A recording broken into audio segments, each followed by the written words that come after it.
Here's another in NBC's great parade of new shows.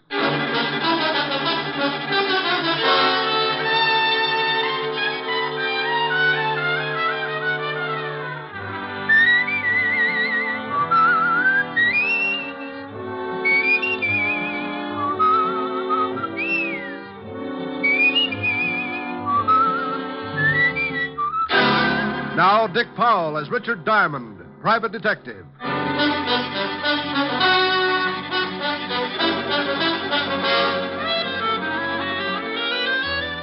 Hello there, this is Diamond.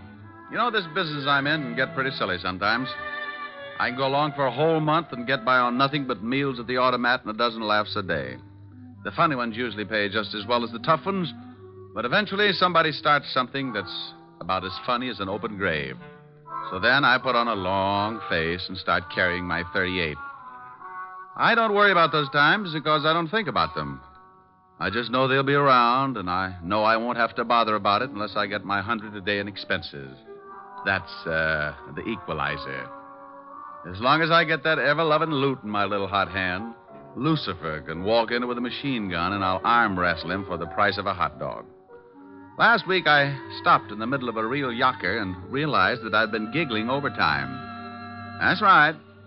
The cycle had caught up with me, and the label on my future had changed from fun time to trouble, and no guarantee as to the date of expiration. What started all this? Well, one morning on 53rd Street, a couple of guys were just pulling up in front of a garage. This the garage? Yeah. Go on, drive in.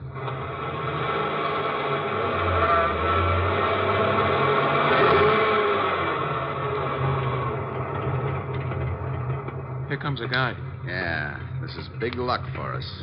The guy coming is the guy I want. I don't want he should see me yet, so you keep talking to him, and I'll get out this side. Tell him to look at the motor or something. Something I can do for you, mister? Yeah. Take a look at the motor. It's been missing. Sounds all right. It don't drive like it sounds, so take a look at it. Okay, sure.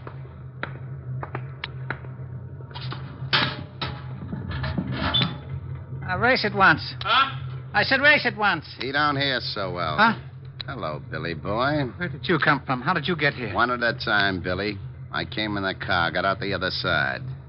You're looking good, Billy, real good. What do you want? How did you find me? Can't you ask just one simple question? You get so all mixed up, Billy. Look, leave me alone, please. Sure, Billy, I'll leave you alone.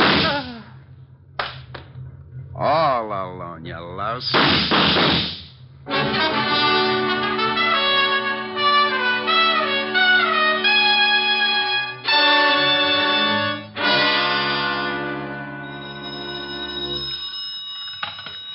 Diamond Detective Agency, our 30-day test revealed that not one single case of throat irritation was due to strangling. Oh, Rick, you're awful.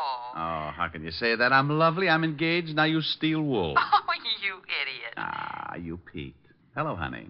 Hi. Am I going to see you tonight? Sure, what'll we do? You get here about 8, I'll think of something. Oh, let's stay in. I've got that awful broke feeling again. Oh, is business bad, Rick? Well, it's pretty bad, but it gives me a chance to get some exercise. Exercise? Yeah, I found a Japanese beetle in the desk the other day, been giving me judo lessons. I'll just pretend I didn't hear that. Don't knock it.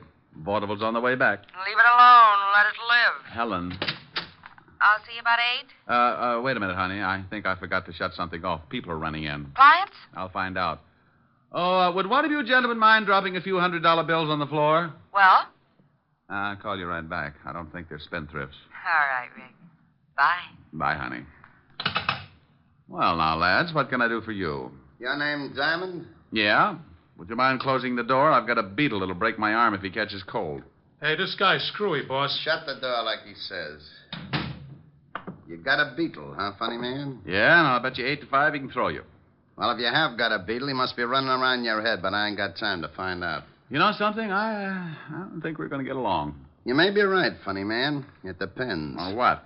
On whether or not you turn the bundle over to me. Look, Rockerhead, if you're looking for your laundry, you got the wrong Ben. I don't like the way this guy talks. No, but first we ask him nice. We want the bundle, funny man. You just said that. I say it again for you. Then if you don't get it, I make you understand. Like how? You couldn't point out Clyde Beatty in a lion cage. Here it is. Now try hard. I want the bundle. I know this will throw you, but what bundle? He's going to be difficult, boss. Shut up. Look, Shamus, some of my friends think I'm kind of good-natured, but sometimes I fool them and get nasty. You should be ashamed of yourself. You want to know what bundle? I tell you. Maybe you snap out of it. The bundle the dame gave you, the 200,000. 200,000? 200,000 what? Girdles? That does it. Vern, see why the Shamus is lying. Now, wait a minute, Buster. You go on the muscle with me, and I'll tear off your biceps and stuff them in your fat face. Vern. Yeah? Oh, nuts. Why is it that 38 always changes my mind, and I wanted to be so virile? I'm going to use this gun unless you tell us where you got the 200,000. Now, this is getting silly. No, it ain't.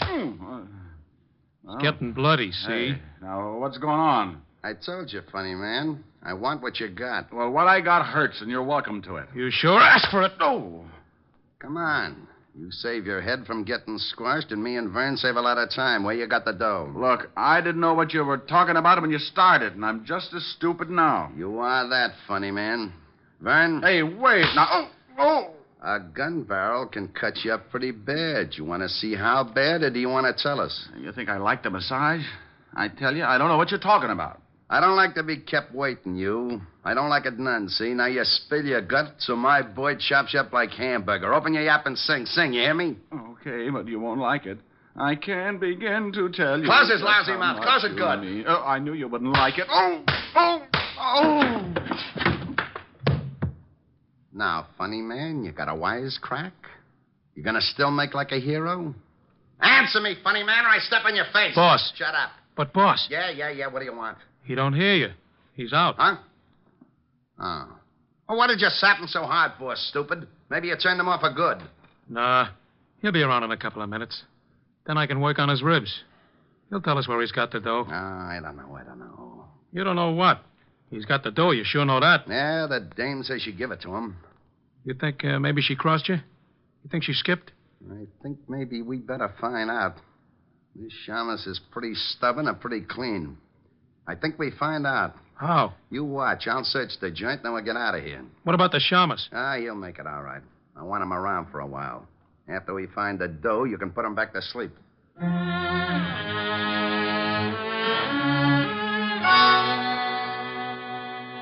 Diamond. Mr. Diamond. Hmm? Mr. Diamond, wake up. Oh, it's all right, honey. I'm not coming in. Mr. Diamond, wake up. Mm-hmm. Oh. What a nice sweater. How do you feel? Well, a quick comparison might be a garter snake and a log jam. You don't look very comfortable. Why don't you sit up? Afraid my eyes might fall out. Oh. Better? Yeah. Know any shaggy dog stories? I could use a laugh. How did you get like this? It wasn't easy. How long have I been here?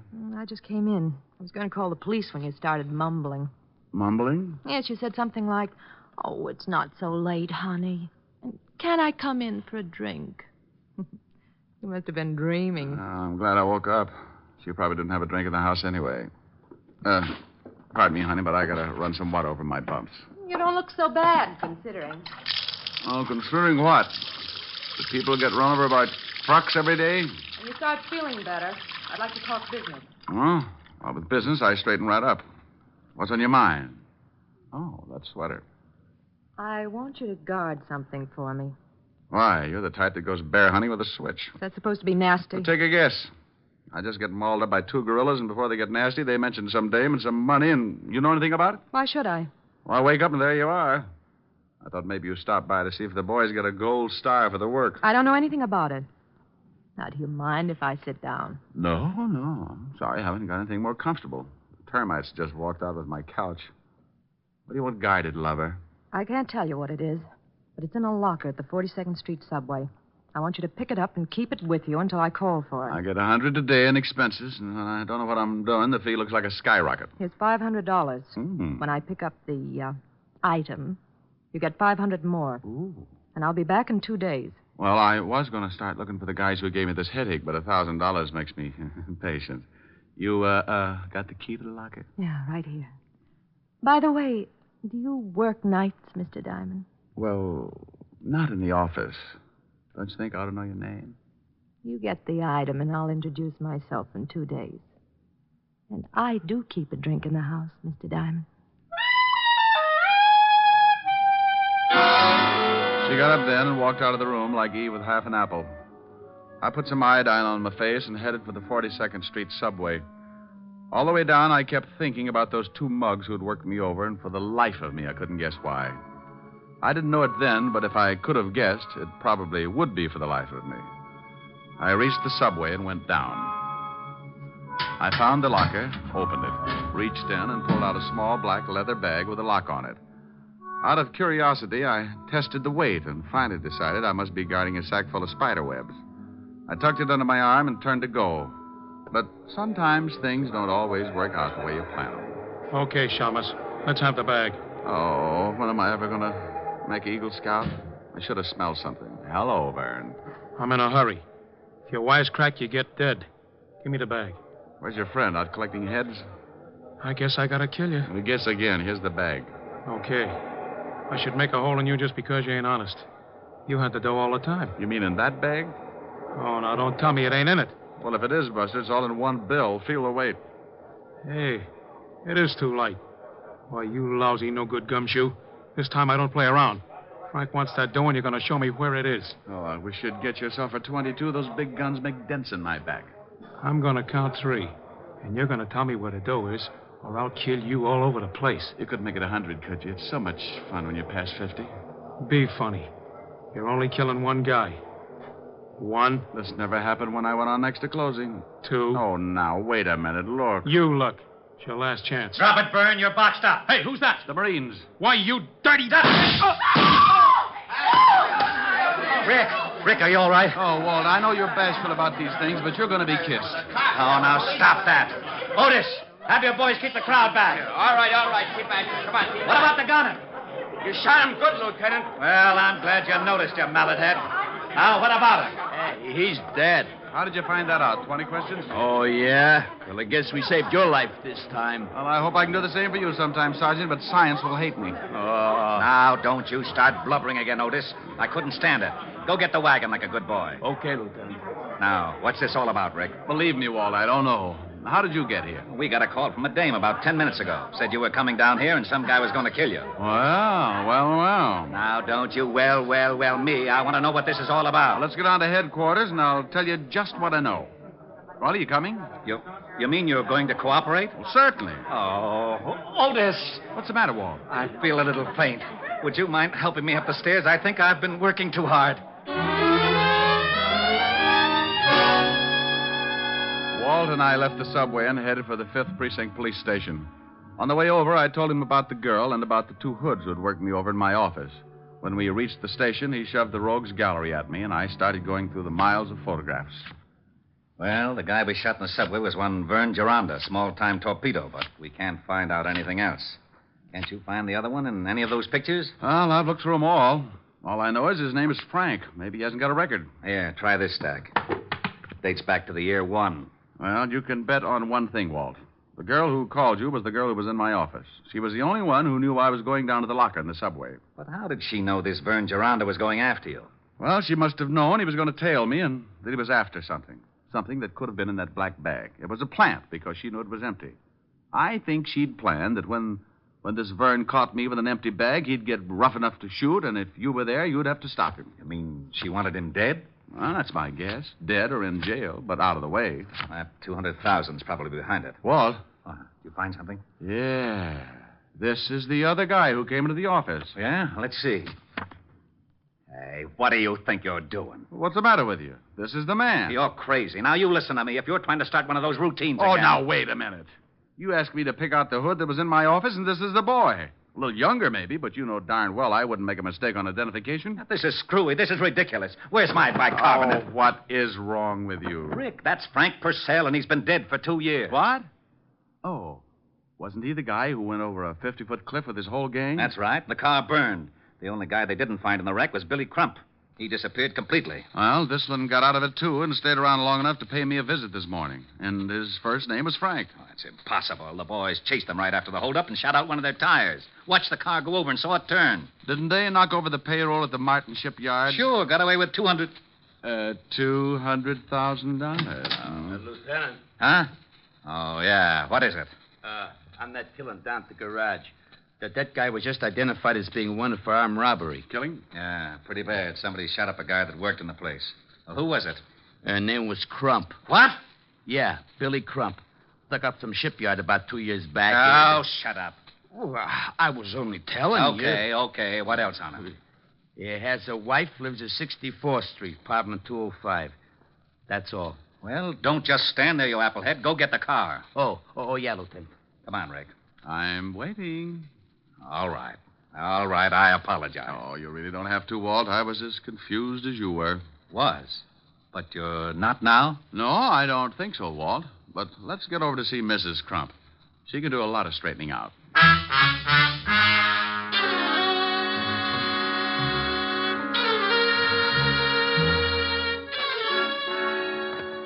I hope Mrs. Crump is in. Oh, I forgot to tell you, Lieutenant. She calls herself Stewart, Mrs. Edna Stewart. What? Yeah. Her husband used her alias instead of Crump. Oh, well, that's all right, Sergeant.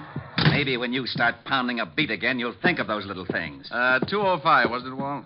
How about it, Sergeant? It was 205, wasn't it? Oh, yeah, Lieutenant. 205. That was it. I remember. I might make a few mistakes. Shut up. Walt, hold it down. I'm sorry. Otis. Yeah, Lieutenant. Shut up. Here it is, Walt. I'll give it a knock. Go ahead.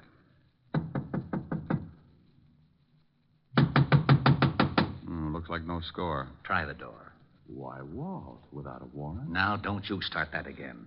If Frank Purcell is still alive, we're going to grab that 200 grand. We've got to work fast. Besides, I'm not trying the door. You are. Well, it's open, unstained, and honest. I suppose you'd like me to trip you just so you can say you fell in by mistake? Oh, come on. Pick up your big feet, Otis. That would be hard, even for Samson. Oh, yeah. Now, you listen to me, wise guy. I'm getting sick and tired of... Ooh, holy cow, Lieutenant. It's a body. Rick, how about it? Quite. Mrs. Crump. Mrs. Crump, Mrs. Stewart, the girl in my office this morning, no difference. I figured she might be the one in your office when I heard Crump had a wife.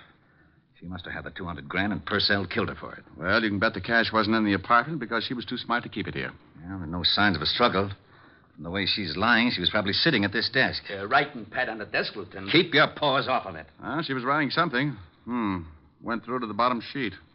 Yeah, numbers. Otis, start casing the place and have a conscience when you pass the icebox. Okay, Lieutenant. Too many numbers for a phone. Walt, what are we looking for?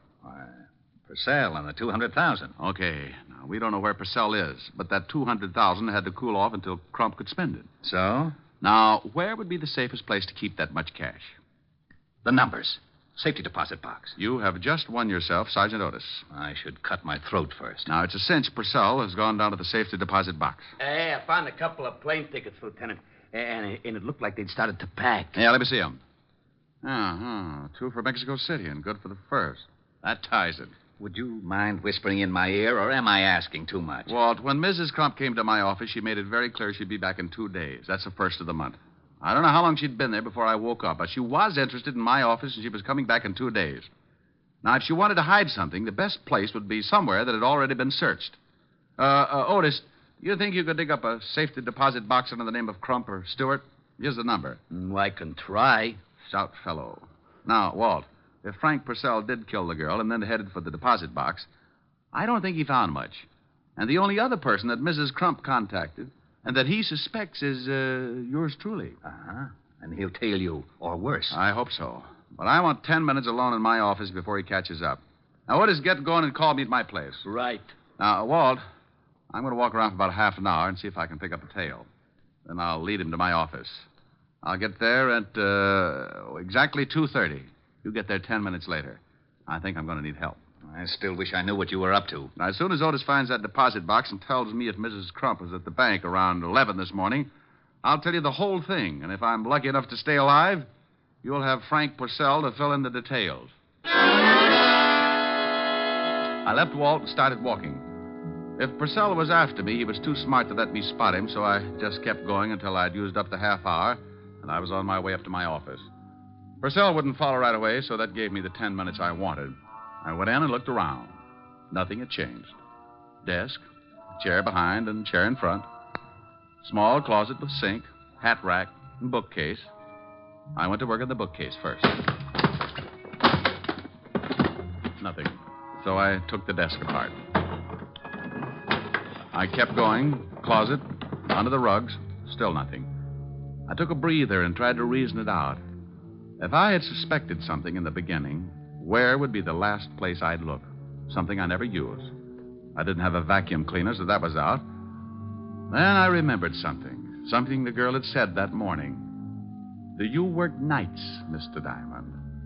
I looked up at the big light bowl hanging from the ceiling. A little lost weekend, but it was worth a try. I walked over and snapped on the light switch. Score for Diamond. With the light on, the bowl became transparent, and lying at the bottom, I could see the outline of a large bundle. I forgot to smile because the footsteps coming up at the hall sounded like company. I turned off the light, went over to my desk, and sat down with a very comfortable 38 between my legs.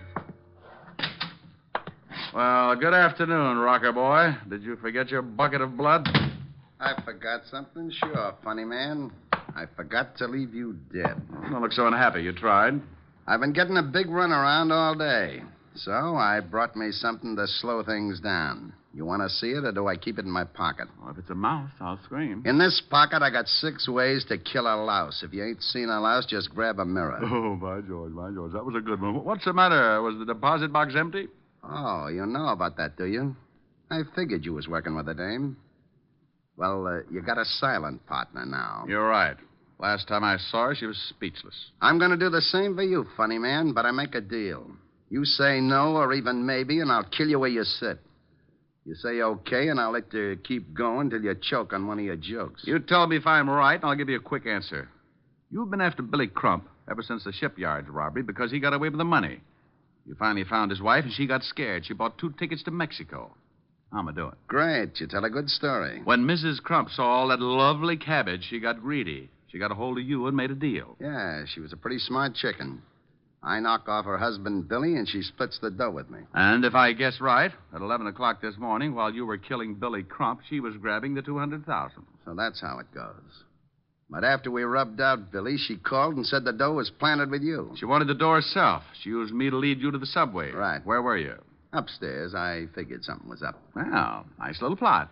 You kill her husband, the cops kill you and your torpedo, and bless her little heart, she winds up with a pot of gold. Now, she winds up dead. The dough wasn't in the box, so she planted it somewhere. We saw her coming in here after we worked you over. Now, I think she stashed the bundle here while you was out cold. So, do I get it, or do you die? What are you going to do about that big, bad policeman outside the door? I'm going to laugh at him because he ain't there. Walt, stop snooping. Come on in. Hi. Well, what do you know? You wasn't kidding. This might mean a promotion, Purcell. You want to turn around and be a good boy, or do you want it the hard way? I stay the way I am. You're in a tough spot, Mr. Copper. If this funny man's a friend of yours, he's going to get it the minute you try your luck. Rick? Yeah, Walt? He's got a point. I might be lucky and get him just right, but it's a long shot, and if I miss, he'll pull the trigger on you. You're pretty smart for a copper. Walt? Yeah? The way it looks, we could be here all night unless somebody gets shot. That's the way it looks. What do you think, Purcell? Like I said, the cop guns me, I gun you. Silly, ain't it? Be a lot sillier if I had a gun. Funny, man, that would be a riot. Well, start laughing, Powell. You sure ruined that desk. I couldn't help it. Had the gun between my knees. I move, he shoots. Had to try it right through the desk. What are you sweating for? Me? I could use you for a shower. How's Purcell? Unhappy. How about it, Purcell? I ain't giving odds. Hey, funny man, you know something? You ain't so funny. Get the phone, Walt. Yeah? Lieutenant? Oh, no. Yeah? I found the box. The Crump dame was in the bank at 11 o'clock this morning. I found it pretty quick, huh? Hooray for you. Wait a minute. Rick, you were right about the... Hey, where did he go? Who, Lieutenant? King Kong. Now, you get your big fat head over here. Lieutenant. What is it? Okay if I turn on the siren? Oh.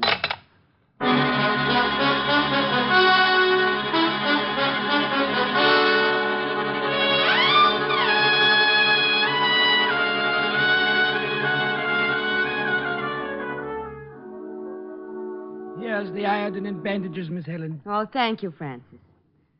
Stop squirming, Rick. Oh, honey, I know what's coming when I leave here. I'm going to look like an advertisement for a snappy funeral. You baby. It's just a little iodine and bandages. Oh, get her. You use enough iodine to stain an elephant, and so much bandage you could roll up a herd of mummies. All right, then get infected. I am infected. Rick, stop Come that. here now. Come here. I've had a tough day. I've been beat up, shot at, and been insulted by Sergeant Otis. I need some relaxation, and I want to play. Should I leave, Miss? You stay right where you are. I think there's a wolf loose. Francis. Yes, Mr. Diamond. Have you studied your lessons on how to be a private detective? Oh, yes, sir. I'm up to Chapter 8. But have you read Chapter 8 yet? Well, no, sir. Oh, that's too bad. I was going to give you some first-hand advice on that chapter tonight. Oh, I'll go read it right away, sir. May I, Miss Helen? Go ahead, Francis. I can't win. Oh, this will be jolly. Now, come here, you. But, Rick, stop it. Get away from that piano. No. You are my sunshine, my only sunshine. You make me happy. Come on. Well, you know what they say about music soothing a savage beast. If you don't like it, you sing something. Oh, what for? You don't even look a little wild. Sing something. I'll get as wild as you want. Oh, now there's a statement. Go on. All right. Little girl, you're the one girl for me. Little girl, you're as sweet as can be. Just a glance at you meant love from the start. And oh, what a thrill came into my heart. Little girl, with your cute little ways, I am yours for the rest of my days. And this great big world will be divine. Little girl, when you're mine, oh, mine. Okay, honey, now get wild. All right. Come here. Ah, a little wilder. Yeah. There you go. Mr. Diamond, I'd like to ask your opinion. It says in Chapter 8 that homicide... Oh. Well, look at that. And I'm not blushing. Oh, I must be getting used to it.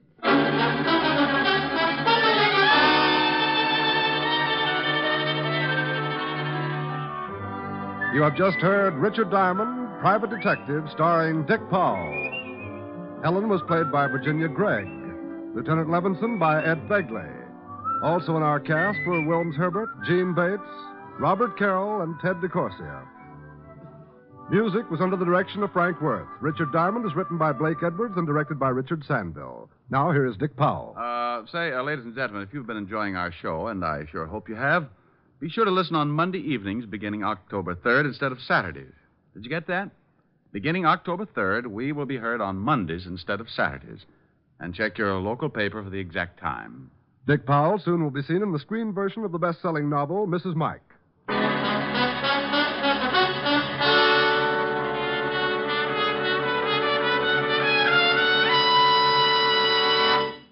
The Judy Canova Show returns to most of these NBC stations next Saturday in this time period. Richard Diamond, Private Detective, moves to Monday evenings beginning October 3rd. Next week, tune in at this same time for the Judy Canova Show and hear Richard Diamond, Private Detective, Monday nights beginning October 3rd. Your tune for the stars on NBC.